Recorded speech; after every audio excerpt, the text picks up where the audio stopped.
So we are going to get started with introductions. Hello, good afternoon, or good morning. I'm not sure which is, I guess morning still technically. So I'm Dr. Jennifer Avery. I'm the interim director for the School of Social Work, and I'm the moderator here for our second panel. I really enjoyed how our first panel looked at how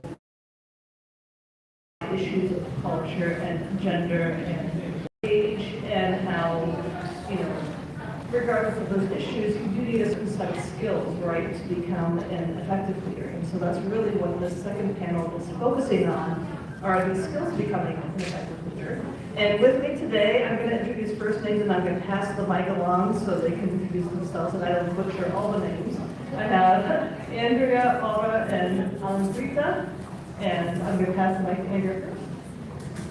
Hi, good morning. My name is Andrea Zakryzik. I am the Associate Dean in the College of Health and Human Services here at Eastern. Good morning, everyone. I'm Aura Cáceres, and I am very thankful for the invitation. I am currently at a nonprofit that supports education and completion for high school and college first-year students, and thank you for having me. Hello everyone, my name is Alankrita Pandey. I'm a professor in the Department of Management here at Eastern, and I'm honored to be part of this panel. Thank you everyone for joining us. And thank you also for having me as well as your moderator. I'll try not to integrate myself too much into this. So, my first question for our panelists here, I'm going to start with Andrea. Are most critical in times of uncertainty without losing direction? And I think there's lots of different ways we could go forward to my co-panelists to talk about this. But the one thing that I want to talk about is a leadership skill that I've really kind of cultivated, and which I call zooming in and zooming out. And so I think that the day-to-day life of a leader is a lot of little tasks. So we're the ones that are doing a lot of little tasks to make the organization work, or connecting with people that we are leading to be able to support them to do the things that they need to do.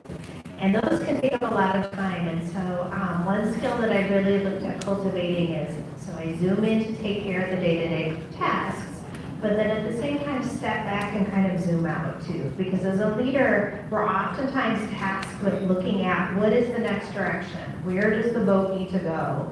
What are some trends that we need to look at to make sure that we are steering our organization or group or committee or whatever we're leading in a direction that makes sense within the larger organization, within kind of the culture and climate that we're in. And I think this allows us to be adaptable and nimble to be able to take care of the things that we need to take care of, but also kind of plan for these directions too. Thank you. I appreciate zooming in, zooming out. The way I read this question, I think for me, is uncertainty is the life. Student nonprofit space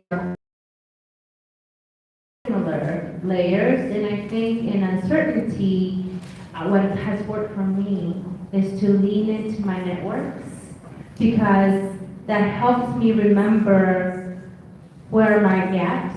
From Dr. Baduz, we've heard a lot about, in terms of uncertainty, is how challenging it is to model that for myself. And so I think for me, recently, that's one of the things that I think I've developed or honed in as a skill of how to lead in times of uncertainty, is not only how I support others, but what am I doing to make sure that I set the same grace for me so that I can be the best leader and tap into my strengths better. This is a lot of food for thought. I agree with the zooming in and zooming out, and even this part about looking at uncertainty, and I'd like to add on to that, because at the root of all this is Change is always going to be a constant. We are always going to work around this world that changes, that things happen. And I personally, for me, it is that, assume that these traits, you are thrown into it, and then the way you react, the way you work, and as somebody said this morning, leadership is about survival, about going the day to day. So I believe the biggest part about leading through change is taking on the change, working with that thing, and at the same time remembering what is it that we're doing here today? What is the core of what we are trying to get at? And if you keep that value in mind, then the path starts becoming clear, or it doesn't, and then you make a mistake and you go on to something else that works. Thank you all for such wonderful responses. I do especially like when you talk about times of uncertainty, primarily because my dissertation was focused on uncertainty. And one of the things people tend to forget is that uncertainty is often seen as a negative thing, but it can be a positive, right? It can be a positive prompt for change. And that kind of leads me, into this next question, which is similar to these, because we talked a lot about inspiring change and how leaders need to be able to effectively lead their teams, create change, and leave a purpose. And how do you think that young leaders might be cultivating these skills earlier in their leadership journey?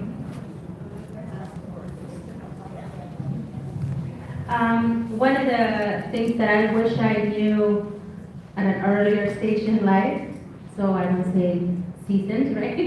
I think it would be leaning into what Connie alluded to earlier is just integrity, making sure that your actions match your words.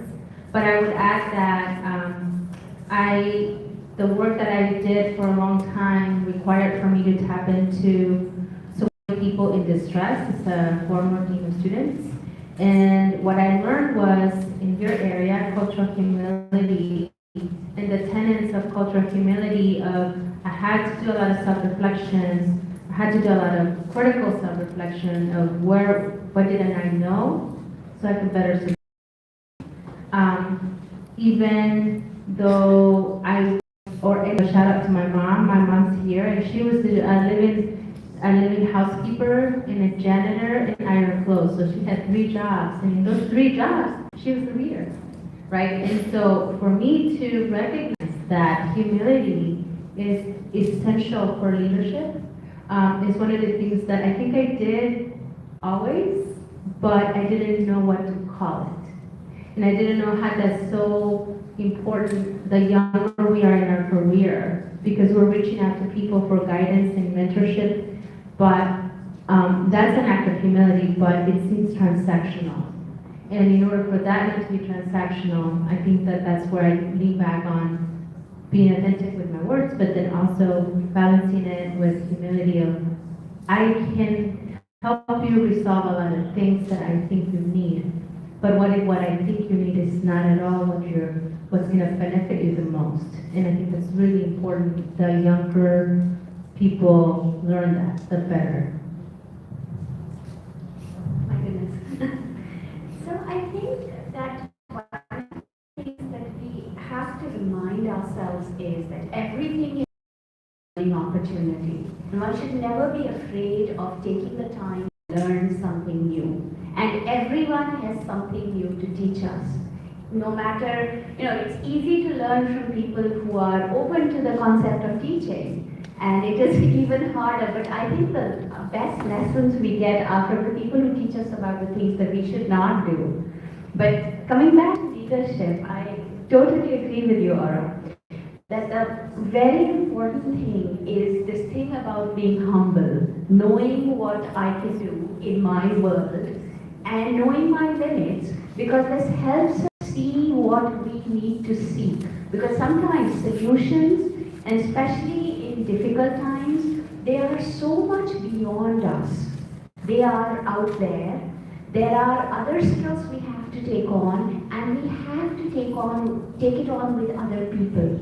And it's not just incumbent upon me to solve it. There is a group, and sometimes the group is looking towards me to find a solution, but I can help them find that solution with me.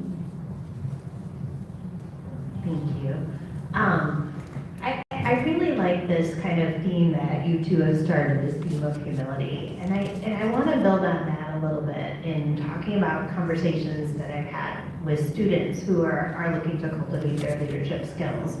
So I have an honor working with students every day of my career, every day of my work life. And we have a lot of conversations about leadership. And one of the things that I like to talk to students about is leadership is not, being a leader is not something you become, it's something you do. And so as students, you are leaders. You lead every day, you have opportunities to lead every day, and it's about the little things that you do to be able to cultivate that leadership. And so I think that, early on in leadership journey and thinking about kind of developing those skills, it's taking opportunities that are given to you and doing the best that you can. Being willing to step in when something needs to get done. Being willing to work with groups of people to make things happen. And being willing to roll up your sleeves and get your hands dirty to make that reality in moving groups forward. And so everyone has an opportunity to cultivate these skills. There's a variety of skills that leaders have, but leaning into those authentic skills of who you are with humility becomes really important as you develop that journey. I really appreciate too how at the end you emphasize everyone has the capacity, right, for leadership, the ability to be a leader, and that it is that critical self-reflection, that ability to be humble and to show integrity that is really going to drive those growth skills early on in the journey. And so I'm going to pass this next to Alankrita. So my next question here is, how do new leaders discover and define their leadership identity? And what roles do reflection and feedback play in that journey? Kind of continuing on the discussion that we just had. Thank you for putting me on the spot. But I think that one of the things that sometimes then who. It is not just about I'm writing out my life script and now I will do this and go here, because life is never about that. Life is about these nice detours that Dr. Constance told us about this morning. And we have to remember that since we get into these leadership positions, or we find places where we can make a difference, that is how we start building. And it builds, and as we go through this journey, it builds upon our own confidence and we emerge as leaders. I always think that when we are doing things, and it has to be purposeful in the sense not that I know what I'm doing next, but in terms of what it is that I'm sending out. And I'm continuing with the theme of authenticity and humility that both my co-panelists started on. But we have to constantly also ask, what do I want to leave behind? What should my obituary look like? I know it's morbid, but sometimes we have to ask ourselves those questions, and once that is clarified, then constantly working on finding the next step. And it's always about the next step. It's not this nice grand plan with nothing on the sides, because there will be detours, there will be potholes. Indeed. With the potholes, right? I think that's where we learn the most, because this is where we feel most vulnerable. And I think that one of the things also on the prior panel was the challenges that comes with being the first or the only person that looks like you, that sounds like you, or with your lived experience in the room. And I think that's how but also really develops that early leadership style. I also think that reflection, the beauty that I have now that I'm at this age, is that I wish I had, I guess, more information about how normal it is to not have to be perfect, not have to overperform, not have to not have to get there earlier, not have to leave late. That doesn't necessarily translate into leadership, it translates now, right? And I think those are the conversations that I absolutely love our generation, our millennial generation, our Gen Z, and the ones to come, that they have really got that. And I think that's leadership within itself, that I think a lot of the times we don't recognize as leadership. I think self-awareness is one of the key things of leadership that even now I continue to learn and try to grow in that area. And I think that's one of the things. And then of course that reflection aspect is that, like matching those with myself about if I'm trying something, I'm learning, or if I am avoiding, right, something I don't want to do. So I think those, I don't want to say the negative parts of reflection, but the things that make us uncomfortable, that are also developmental. I love this word that you, or kind of phrase that you talked about, is this idea of self-awareness. Kind of thinking about the way that feedback and reflection play in developing as a leader is constantly going back to this self. It is not this perfection. I think as Alan Curtis said, it's always about the next step. There are many potholes on the way. And so it isn't perfection. And so how can we cultivate habits to be self-aware? And I think there's a lot of different ways we can do this. I am a big fan of leadership books. I like to read leadership books. I find leadership snippets in any books. I follow people on social that are leaders, that always have tidbits to help me think about what can I do better.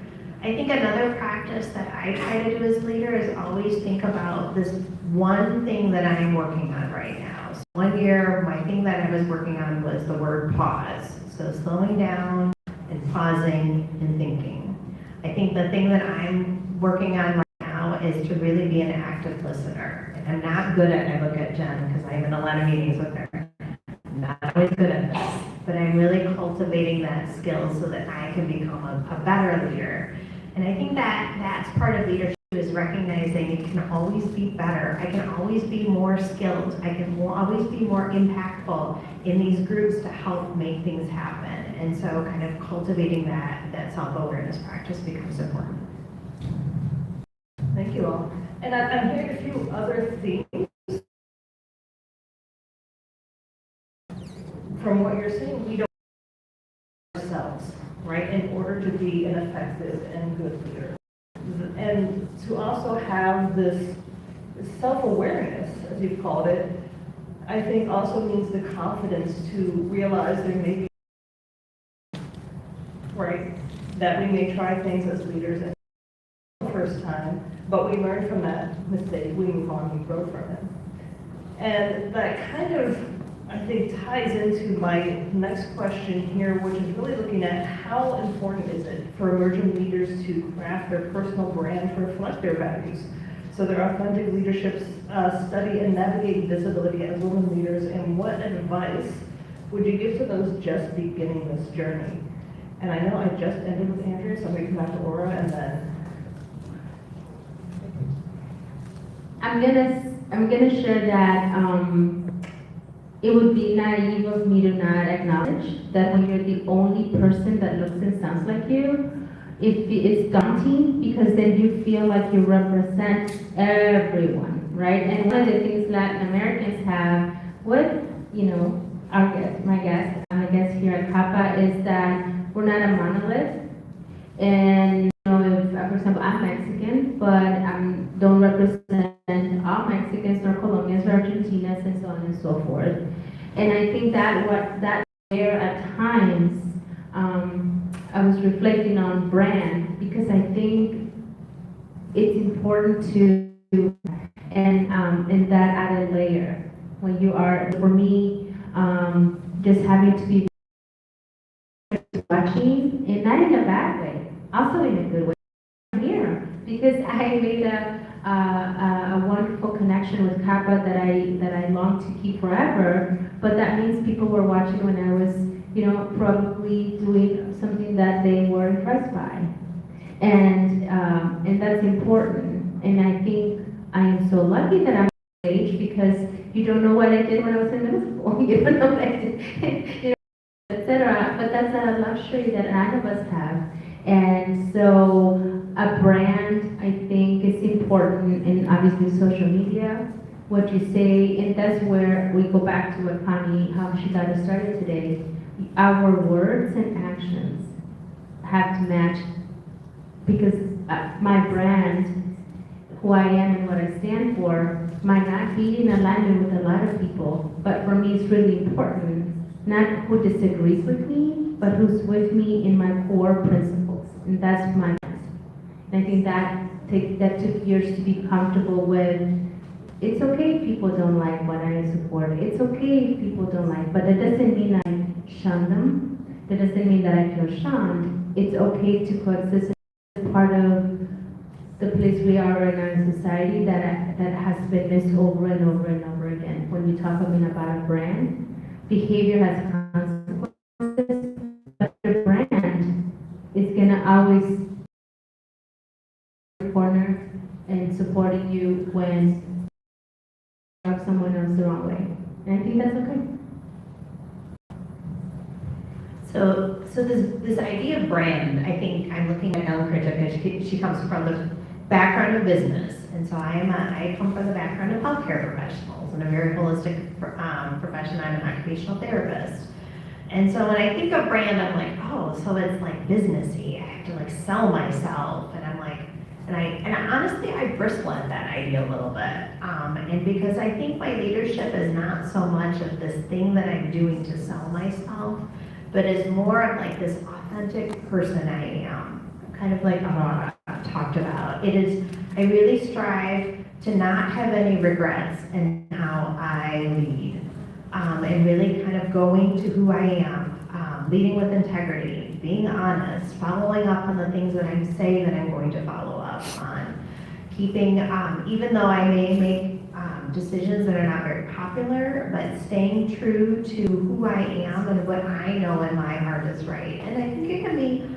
hard as a leader. As we were kind of getting ready for the panel here, we talked about how leaders can be criticized very easily. And so one of my colleagues has this phrase that leaders are a lightning rod for criticism, because we're often managing many different people's perspectives, many groups of perspectives in being able to make decisions with our teams.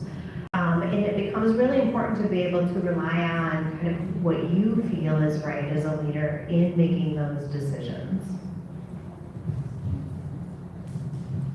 So I agree with you. I agree with both of you about the idea of, it's not, I would look at the idea of brand not as something very superficial, but I would look at it as more a deeper expression of yourself. Again, think about the things that we consider and lasting, and even if you look at it in terms of symbology, it's things that we feel are going to be there and they stand for something. And as leaders, that is something that I believe that we have the power within us to have. Like, Aura talked about, with the name and the person who looks like me or with this odd voice cannot say certain things. It's that you can't do anything about those things. And there are times when we have to learn how to embrace that and move on and not let it, if it does not distract me, it doesn't have to be a distraction for anybody else either.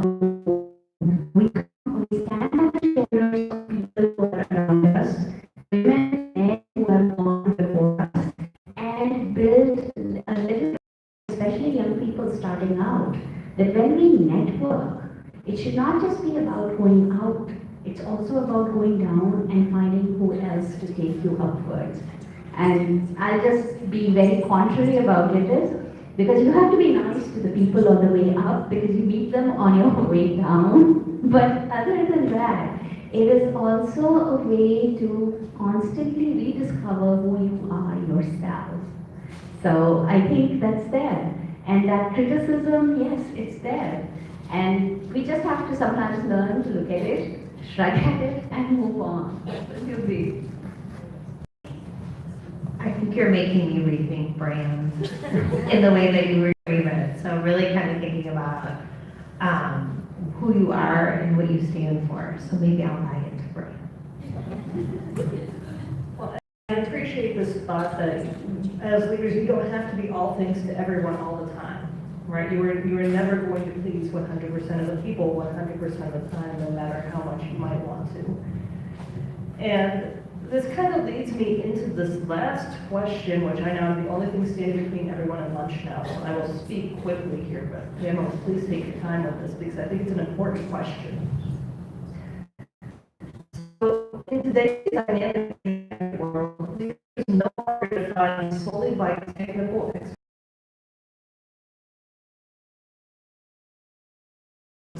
The ability to understand, manage, and harness emotions and build trust. Roles of influence. Emotional intelligence is not just a soft skill. It's strategic and it's imperative. So this last question is really how can new leaders cultivate emotional intelligence to navigate complex team dynamics, foster trust, and lead with empathy, especially in high pressure or rapidly changing environments? So I had an idea of a response that I was going to give to this question, and it was going to be about relationships, and I think, and I still think building relationships is a key part of emotional intelligence. But something that Jen said about having to always be everything to everyone was something I think that the panel before us also kind of talked about too. I think as women leaders, we often are managing multiple responsibilities. And I think a key part of emotional intelligence is there are expectations to always be everything to everyone. I think I identify as a pleaser, so I like to please everyone. I'm raising 2 pleaser children and one who's not a pleaser, who I aspire to be like.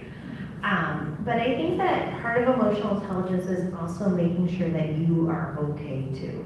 So taking a pause, sometimes saying no, sometimes saying I can't do that or I can't do that now, sometimes saying I can't serve in that way because I need to be able to give my attention in this way becomes a big part of emotional intelligence. So you can show up in the way that you do with the things that you commit to doing. I have to be vulnerable here. When I read the question, that's the one I struggled with. And it's because I think of the times we're living in. The answer I would have given, I think, didn't feel authentic in action. I think it's good advice to emotional intelligence. It's critical because it allows us to, one, if we have to be blunt, keep our jobs sometimes, right? Others, in the morning we were encouraged by the words of the senator who said, if you see something, kind of do something and have the courage to speak up or not be silent. Well, how can you do that without emotional intelligence? How can you do that to make sure that you're also safeguarding, right, your livelihood and your brand and all the things we talked about? So for me, that's why it made this question so hard, because I thought about it in practice and in action, my answer. And I think what I would say is to think and separate the behavior that you see that you want to influence it positively or change, and separate it from the person. For me, that's what's helped me. When I came, I had an amazing person in my life who, when I took on a role of compliance and Title IX officer at a community college, said, if you cannot defend someone who sounds like you, looks like you, behaves in complete opposition and believes everything the opposite of you, then you really a student advocate. And that changed me forever. This was a long time ago. And I think that's how I would answer this question. I think emotional intelligence in these times calls more than being eloquent, more than pausing and reflecting, more than I have to think which battle am I going to fight and which one am I going to let go. Now this time, does require social justice, does require not being quiet and influencing and educating people when we see injustice happen. Everything that I said, I think applies to my community and CAPA's community in the world we're living in now. So emotional intelligence right now requires us to, be reflective of our own personalities, our own skills, and the way we relate to others, especially those who are not in alignment with who we are or reject who we are, so that we can influence and model behavior. And I think for me, that's how we define emotional intelligence. And the earlier and younger people are, again, I'm a fan of, I know I'm a Gen Xer, but I'm a fan of just the responsibility and the courage that people have when they're younger. I think that what's a little missing sometimes is that delivery. Do not use your point in your delivery. That doesn't mean that you don't have emotional intelligence. It just means that we just kind of have to maneuver and be extra aware of the skills that you teach in management. How do you go about doing that in the workplace or in academia so that you affect positive change and you stay true to your core values in a way that doesn't impact you or others negatively? I'm sorry if that was long-winded. Like I said, I had a hard time with this. You gave me a lot to think about, both of you. And especially, the part about how you cannot get affected by things that are happening. You read the news, you hear something, you get a text from somebody. And it's very hard not to react. And I think sometimes, even with emotional intelligence and with being in this very interesting space, I have a 10-year-old little boy who's going out in the world, hearing things, coming back, asking questions. It's very hard not to be, always in the state of outrage and not knowing what to do. But if we remain there, we stop channeling the strength that we actually have. So sometimes it's okay if we kind of form a little barrier between us and the world. Yes, there are horrible things happening, and we have to be involved, we have to speak up, because let's face it, we are alive. We have to interact with things. But at the same time, we have to remember that our best decisions, and this is an emotional intelligence thing, these are not made by being constantly on the, having your stress levels up and being on that fight or flight thing, but also on very deliberate action. So how do we present ourselves? And how do we look at something, take a pause, and then also learn how to defend those people who we absolutely cannot stand in any real universe. Because it's not about us at some stage. Sometimes you have to be this person who distances themselves and then look around and take a deep breath and find something workable, which is also within your own reality. It's hard, but then, who else is going to do it? So thank you all for such in-depth and deep responses to that last question, because I know it is a difficult question, and it comes with such ingrained connotation when we talk about issues of women in leadership, and then you hear emotional intelligence, because we'll be emotional, right? But this is a key aspect of leadership, and I think that you all did an excellent job responding to that question. And so I'd like to say thank you to CAPA for having all of us and allowing us the opportunity to speak with you this afternoon. So on behalf of myself and the panelists, I believe I'm going to turn this over, and they're going to possibly release you all from lunch. Thank you, Professor at EMU. You did an excellent job, and I really agree that the question is a little hard, but you can answer it quite well. Now we could stop for lunch. We take about half an hour lunch, and